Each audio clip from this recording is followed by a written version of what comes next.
Wanita diserang kerana selalu menatap gorila.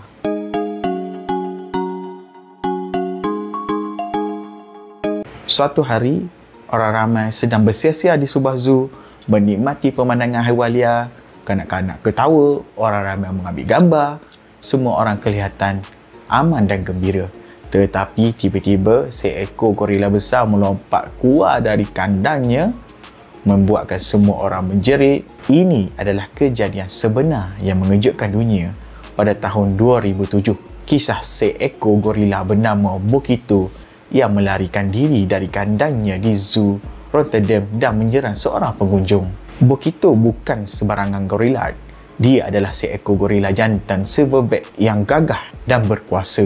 Okey, gorila jantan silverback ni adalah gorila dewasa yang dominan dalam kumpulannya. Nama silverback merujuk kepada jalur rambut berwarna perak atau kelabu yang tumbuh di bahagian belakang gorila tersebut, yang berkembang apabila gorila jantan mencapai usia matang sekitar 12 hingga 15 tahun. Silverback biasanya adalah pemimpin kumpulan dan bertanggungjawab untuk melindungi, membimbing serta merawat anggota kawanan yang terdiri daripada betina dan anak-anak gorila. Mereka juga dikenali kerana kekuatan luar biasa dan tingkah laku yang tegas dalam mempertahankan kawasannya daripada ancaman.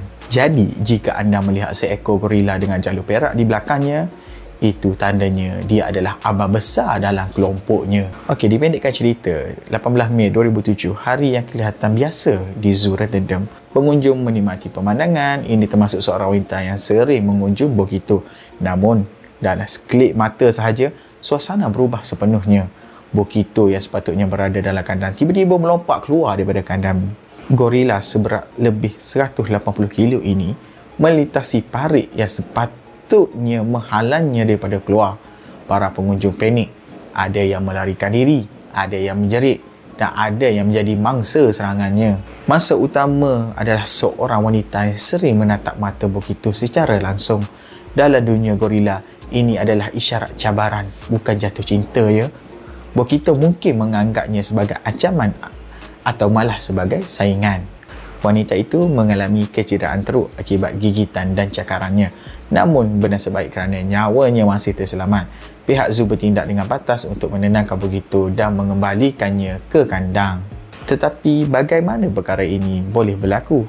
Bukankah kandang gorila direka agar selamat? Pakar percaya bahawa Bokito melompat melepasi parit kerana dorongan nalurinya, dan hubungan rapat wanita itu dengannya mungkin memburukkan lagi keadaan. Kejadian ini mengejutkan dunia. Media antarabangsa kecoh membincangkannya dan orang ramai mula mempersoalkan keselamatan zoo. Bahkan selepas insiden ini muncul trend baru yang dipanggil Bokito Proof, sebuah cermin mata khas yang direka untuk mengelakkan kontak mata secara langsung dengan gorila. Kejadian ini memberikan kita pengajaran penting. Haiwan liar tetap liar.